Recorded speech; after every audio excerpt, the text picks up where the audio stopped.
Apocalipse, capítulo 15, versículo 1 a 8. Nós vamos ver aqui, né? O mar de vidro e fogo e o cântico de Moisés e do Cordeiro. Nós vamos ver um pouco sobre isso hoje. Hoje, na verdade, nós vamos dar uma introdução àquilo que será as 7 taças, né? As 7 últimas taças, aquilo que vai completar, né? Vamos dizer, o grande finale, né? O juízo final. Hoje vai ser a introdução disso, tá? Apocalipse 15, versículo 1. Gente, eu estou lendo na versão NVT, tá? Eu tinha falado semana passada NVI, mas eu errei. Eu estou na NVT, tá? De repente vocês estavam lendo. Tava diferente. Mas você está lendo NVI? Esse NVI dele Que NVI é esse? NVI Nutella? Eu não entendi nada, irmão. Tudo errado. É diferente. Irmão, o que é? Não quis falar nada não. Eu ontem à noite, eu estava terminando o esboço até à noite, eu estou lendo direto NVT e estou falando que é NVI. Você botou pra mim NVT, ele que botou NVI pra mim, Alex. Agora você vai ler NVT agora. NVT, tá, gente? Irmão passarinheiro. Nossa versão transformadora. Pegou da confusão. É de todo mundo cristão. Tava nova confusão transformadora. Vamos lá, ó, gente, ó. Apocalipse, capítulo 15, versículo 1 a 8, da versão NVT. Tá bom?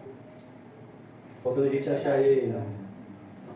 NVT, nova versão transformadora. Posso ler? Pode, amém. Diz assim: vi no céu outro sinal grande e maravilhoso. 7 anjos seguravam as últimas 7 pragas que completariam a fúria de Deus. Vi diante de mim algo semelhante a um mar de vidro misturado com fogo. Nele estavam em pé todos os que haviam vencido a besta, sua estátua e o número que representa o seu nome. Todos seguravam harpas que Deus lhe tinha dado e entoavam o cântico de Moisés, servo de Deus, e o cântico do Cordeiro. Grandes e maravilhosas são as tuas obras, ó Senhor Deus, o Todo-Poderoso.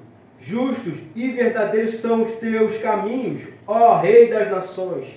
Quem não temerá, Senhor? Quem não glorificará teu nome? Pois só tu és o Santo. Todas as nações virão e adorarão diante de ti, pois teus feitos de justiça foram revelados. Então olhei e vi que se abriu o templo no céu, o tabernáculo da aliança. Os 7 anjos que seguravam as 7 pragas saíram do templo. Vestiam linho branco, sem mancha alguma, com uma faixa de ouro sobre o peito. Um dos 4 seres viventes entregou a cada um dos 7 anjos uma taça de ouro, cheia da fúria de Deus, que vive para todo sempre. O templo se encheu da fumaça, da glória e do poder de Deus. Ninguém podia entrar no templo, enquanto os anjos não tivessem terminado de derramar as 7 pragas. Amém? Vocês perceberam uma coisa aí nesse texto que a gente leu? O que vocês perceberam? A letra que você do versículo parece com a letra da música que a gente... Parece não, é a letra. Então, é a letra da música. É.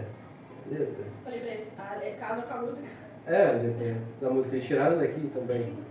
É isso aí mesmo. No seminário também estava no Apocalipse. Apocalipse.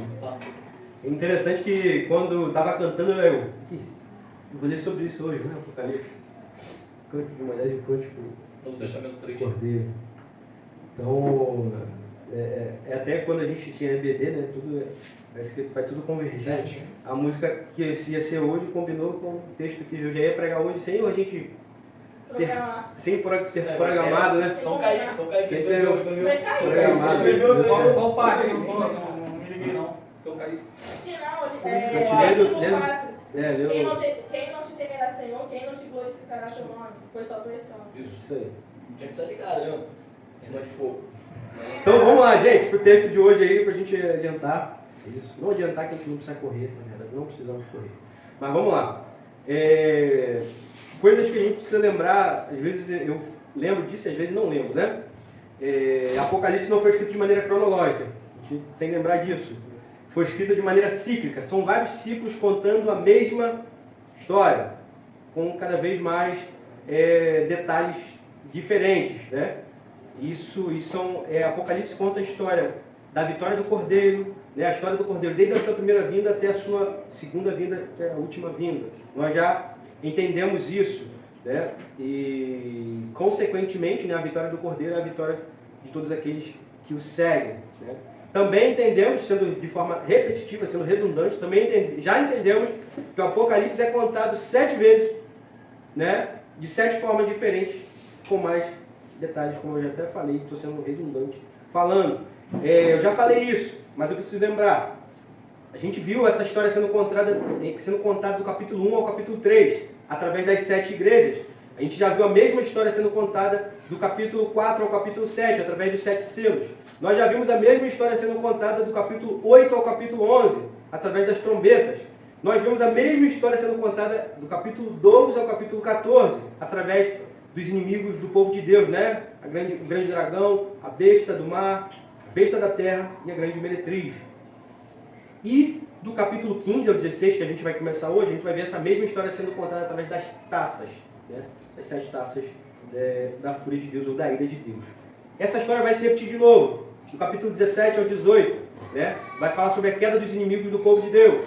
E também a gente vai ver a última vez que ela vai ser contada, vai ser do capítulo 20 ao 22. E aí a gente vai ver ali um pouco do avanço do Evangelho, Satanás não podendo impedir o avanço do Evangelho, a grande tribulação, a segunda vinda de Cristo, o juízo final, novos céus, nova terra, né? Até adiantei aí, mas a gente vai ver isso depois. Hoje, né, focando no que a gente vai falar um pouco hoje nós vamos ver o 5º ciclo, né? Que é a introdução para as 7 taças da ira de Deus, tá? Hoje a gente vai ver a introdução do 5º ciclo. Provavelmente não, tenho certeza que a gente vai falar mais sobre as taças no domingo que vem e não hoje, tá? Então, versículo 1, aí a gente volta para o versículo 1, na versão NVT aí, volta para o versículo 1, para você ler, né, também comigo. Vi no céu outro sinal grande e maravilhoso. 7 anjos seguravam as últimas 7 pragas, que completariam a fúria de Deus. Então, este é um evento seguinte ao que João viu, né, no capítulo 14 ali. Eles traziam as 7 últimas pragas.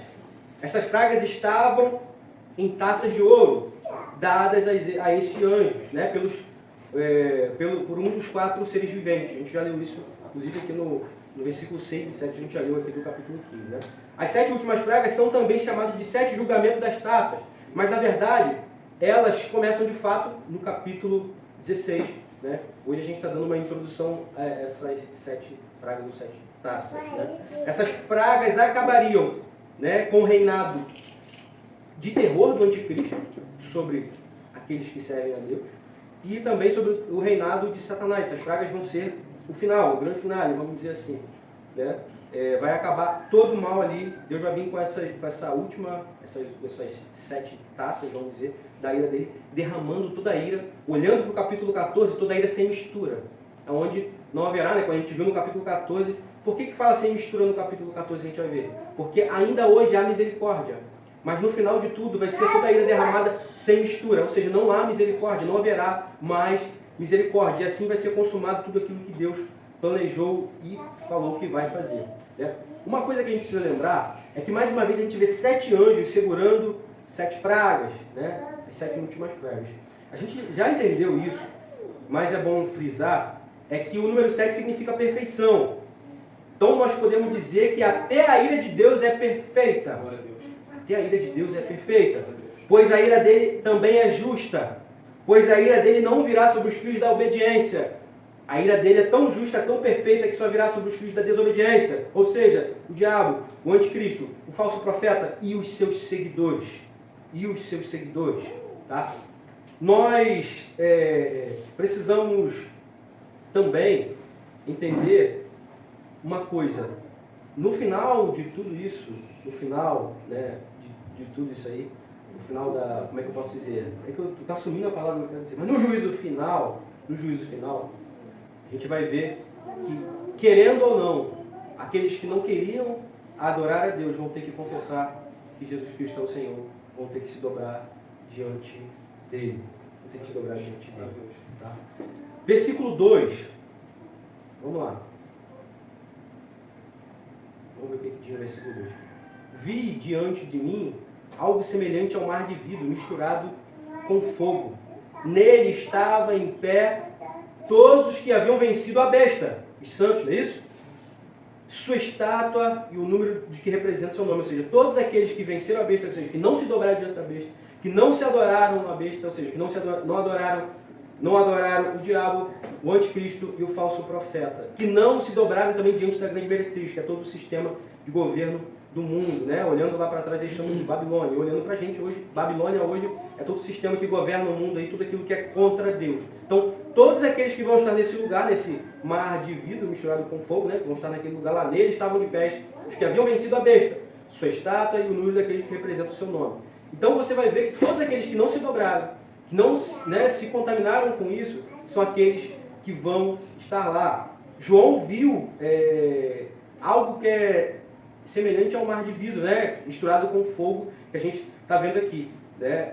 Isso é semelhante ao mar de vidro que a gente já viu lá no Apocalipse capítulo 4, no versículo 6. Né? Aí vai dizer que lá é onde é situado o trono de Deus. O capítulo 4, versículo 6 diz isso. E aqui, só que a gente vê misturado com fogo, vidro misturado com fogo. Vamos pensar que o mar de vidro, quando você vai na praia, não sei, talvez um surfista, alguém, você olha o mar. Se o mar está lisinho, está bom para surfista? Não. Né? O que parece aqui, né, para tentar interpretar o que significa isso, é como se ele olhasse algo muito brilhante, como se fosse o mar, porque ele está tentando trazer algo que ele viu, expressar de uma forma para que a gente possa entender, ou para que seus leitores possam entender. Então ele vê algo como se fosse o mar, né? Brilhoso, liso, né? E ele vai dizer que era um mar de vidro, porque não se mexia. Se é de vidro, não se mexe, né? Tranquilo. Né? Só que aí ele diz que é misturado com fogo, ou seja, o fogo do juízo de Deus. Deus é santo, Deus é justo, Deus traz calmaria, mas traz juízo também. O juízo dele vem através do fogo deles. Né? E aqueles que estavam junto a ele tinham sido vitoriosos da besta, como a gente viu aqui. Né? Não se dobraram diante da sua imagem, não adoraram a sua imagem, não aceitaram ser marcados com o seu número. Né? Eles tinham se recusado a receber a marca da besta. Tinham se recusado a adorar a sua imagem. E desta forma tinham enfrentado as perseguições, dificuldades, talvez até mesmo martírio. Este é o grupo completo de todos os crentes. Eles traziam as harpas, preparando um cântico de adoração e louvor a Deus. Então estavam ali todos aqueles filhos de Deus, todos aqueles comprados pelo sangue de Jesus, adorando a Deus ali, né? Celebrando, cantando. Você vê que vai falar com harpas, né? Mostrando para João, né? Jesus mostrando para João ali que era um momento de louvor, era um momento de celebração, era um momento de adoração. Não era mais momento de chorar, era momento de se alegrar, era momento de celebrar, era momento de agradecer a Deus, porque passaram por tantas coisas, mas agora estão junto ao trono do Pai, celebrando, cantando louvores ao Senhor. Glória a Deus. E aí vai dizer que, né, no versículo 3 e 4, que eles estavam entoando o cântico de Moisés. Não é isso que vai dizer no versículo 3 e 4? Olha o que diz no versículo 3. E entoavam o cântico de Moisés, servo de Deus, e o cântico do Cordeiro. Né? Isso vai estar lá em Êxodo 15, né? Logo depois ali da passagem do Mar Vermelho. Logo depois Moisés vai celebrar isso. Grandes e maravilhosas são as suas obras, ó Senhor, o Todo-Poderoso. Justos e verdadeiros são os teus caminhos, ó Rei das Nações. Então, vai dizer que cantou o cântico de Moisés e do Cordeiro, né? Isso é a celebração. O cântico deveria ser entoado, né? Olhando para as tradições lá de como era no tabernáculo, o cântico deveria ser entoado no culto da tarde, todos os sábados, como um lembrete para os judeus da libertação e da soberania de Deus. O cântico ao Cordeiro aqui celebrado, a libertação final do povo de Deus, de Satanás. Então, preste atenção, a comparação aqui que se traz é quando Moisés passa o Mar Vermelho com o povo de Deus, os outros exércitos são destruídos, os exércitos de Faraó são destruídos. Então agora ele tem motivo para cantar, porque Deus destruiu os seus inimigos, os inimigos do povo de Deus. E o cântico do Cordeiro é a mesma coisa. Quando o povo está cantando lá no céu, é o cântico para poder, né, agradecer, porque agora todos os inimigos do povo de Deus foram o quê? Destruídos. Veio o juízo final. O juízo final não é para o povo de Deus. O juízo final, né, a condenação eterna não é para o povo de Deus. A condenação eterna para o diabo, para o anticristo, para o falso profeta e para todos aqueles que seguem a eles, né, para todos aqueles que seguem a Babilônia. Então ali é uma comparação daquilo que aconteceu no Antigo Testamento. Lembra disso, gente? Que estudando Apocalipse a gente está percebendo isso? Muitas coisas que a gente está vendo no Apocalipse é algo que já foi visto no Antigo Testamento, né? Deus vai dando isso a João ali, João vai escrevendo e trazendo essa visão. Foi um cântico de vitória do livramento. E também será um cântico de vitória do livramento, né? Foi sombra, né? Esse cântico ali é sombra, ou foi sombra daquilo que será na eternidade, né? Que será o cântico eterno, o cântico do Cordeiro. Esse cântico aqui nos mostra o que é louvor de verdade. Esse cântico aqui, lendo aqui, a gente percebe o que é louvor de verdade. Pois louvar a Deus é elogiar a Ele, e não a nós mesmos. Louvar a Deus não é ficar mandando indireta em letras de música para ninguém. Não é se vingar de ninguém. Não é ficar cantando o que eu tenho ou deixo de ter com a intenção de mostrar como eu sou abençoado. Aqui está mostrando o que é cantar e elogiar a Deus pelas suas maravilhas, pelo seu grande livramento, pelo seu grande amor, por tudo aquilo que Deus fez, por tudo aquilo que Deus faz, por tudo aquilo que Deus vai fazer. O cântico glorifica a Deus. Aleluia. E a sua vitória definitiva sobre o mundo. O fato de que todas as nações virão, se prostrarão diante dele, aleluia, não significa que no final todos serão salvos, mas vão ter que se prostrar. A ideia aqui, né, de Filipenses 2:10, que todo joelho vai se dobrar diante dele, vai confessar que Jesus Cristo é o Senhor. Isso quer dizer que seja em adoração por agradecimento, ou seja, os salvos, ou em submissão de derrota no final. Né? Todos aqueles que não servem a Deus também vão ter que declarar que Jesus é o Senhor e vão ter que dar honra e glória a Ele. Uns vão louvar e vão declarar, vão se dobrar, vão cantar, vão gritar por agradecimento, e outros vão ter que declarar, declarando a sua derrota, declarando que Deus é o Senhor, que Jesus é o Senhor mesmo, e que eles foram que perderam, na verdade. Foram eles que perderam. Então a gente consegue ver isso aqui, até o louvor que a gente cantou, né, no versículo 4. Quem não temerá, Senhor? Quem não glorificará teu nome? Pois tu és santo. Todas as nações virão e adorarão diante de ti, pois teus feitos de justiça foram revelados. Glórias ao nome de Jesus por isso. Quem não temerá o Senhor? Quem não glorificará o teu nome? Quem? Quem é santo como o nosso Deus? Quem é? Né? Olhando até para aquilo que os adoradores da besta falaram, ali no capítulo 13, se eu não me engano, eles perguntam, quem é como a besta? Quem pode guerrear contra ela? Estão adorando a besta. Estão atribuindo à besta, né, ali o anticristo, o falso profeta e ao diabo, aquilo que só deve ser atribuído a Deus. Ou seja, colocaram eles como se fosse o Deus deles. Né? Então, quem não temerá o Senhor? Quem não glorificará o teu nome? Glória a Deus. Tu és santo. Tu és santo para sempre. É interessante que na Bíblia, falar da santidade de Deus é algo que é reafirmado. Ele é santo, santo, santo. A gente não vê falando, ele é amor, amor, amor. Ele é justiça, justiça, justiça. Mas a santidade dele é uma confirmação mesmo. Ele é santo, santo, santo.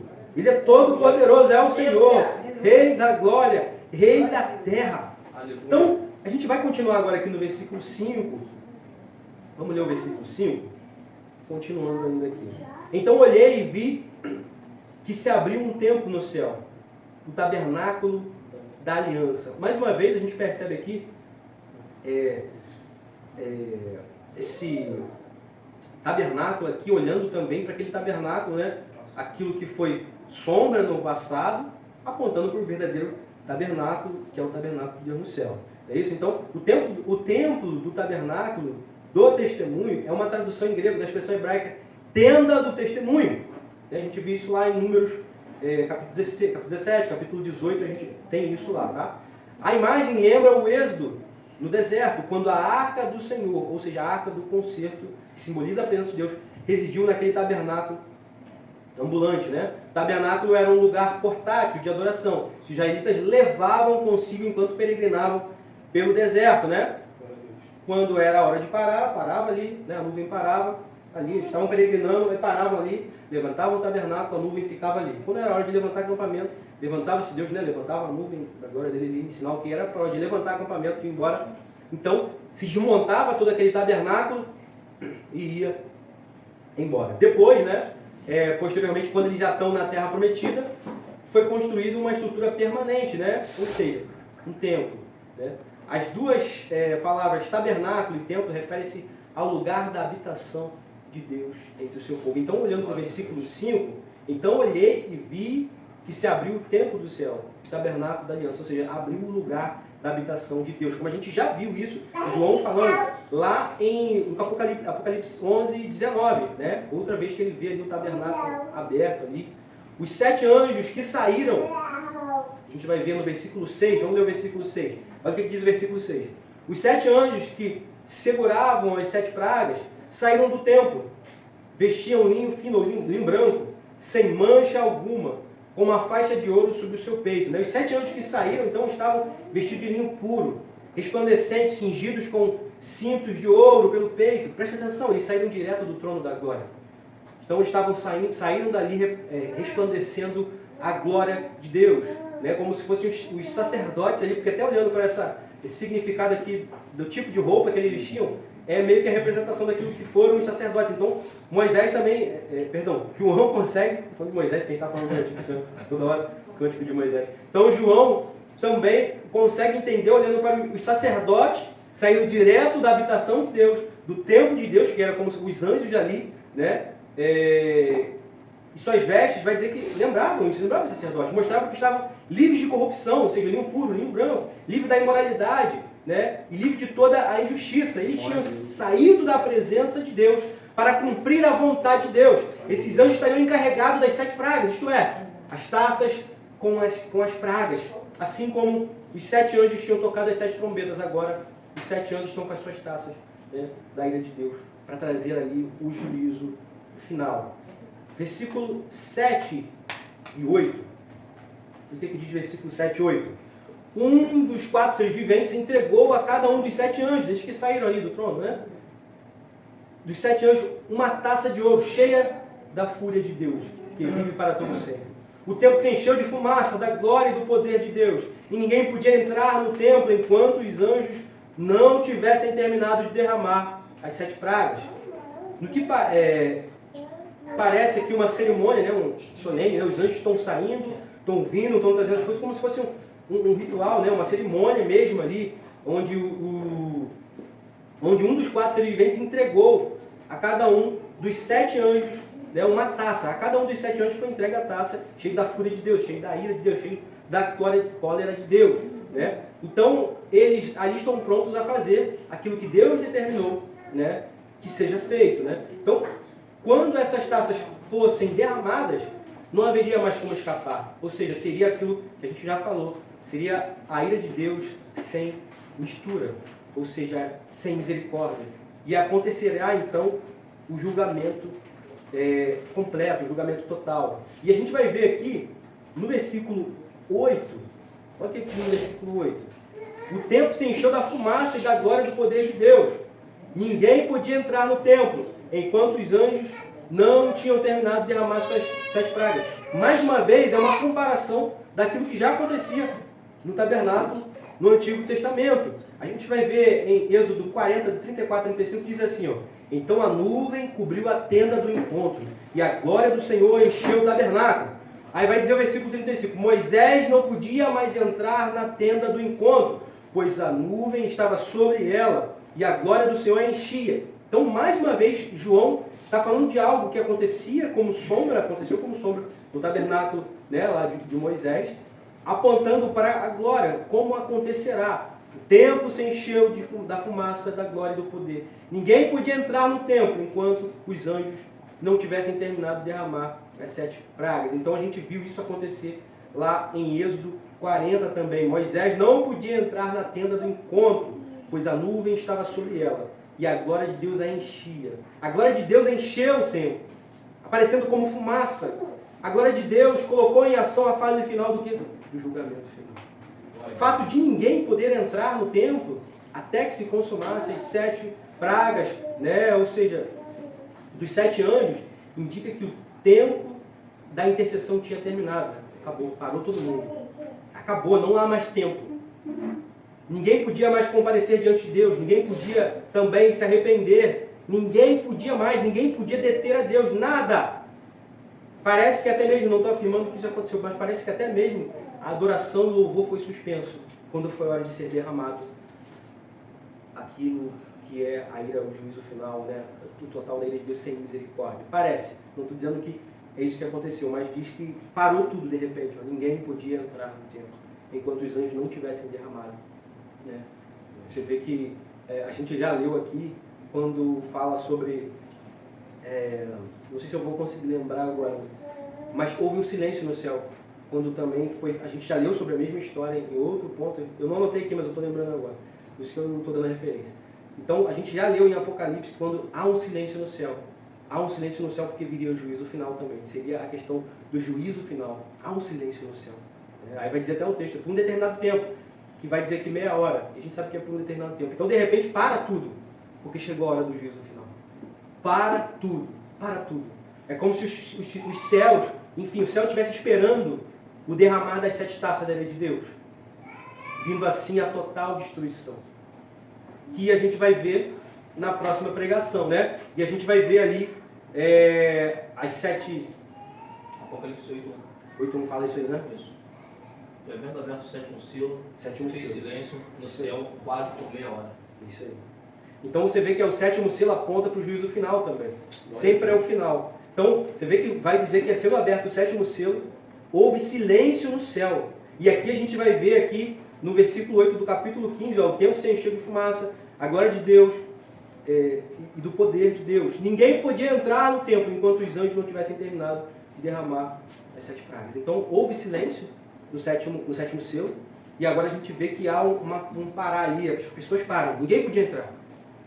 Assim como aconteceu também lá em Moisés, lá, que ele não podia entrar na tenda do encontro, né, porque a glória de Deus cobria. Então é um momento muito sério, é um momento, né, de qual haverá, a gente vai ver isso semana que vem, olhando para as 7 taças, né, as 7 pragas, úlcera nos homens, total destruição das águas salgadas, total destruição das águas doces, o sol queimando as pessoas, o trono da besta sendo destruído e as pessoas ficando horrorizadas ou, né, olhando para aquilo, caramba, acabou o nosso Deus, acabou o trono do nosso Deus.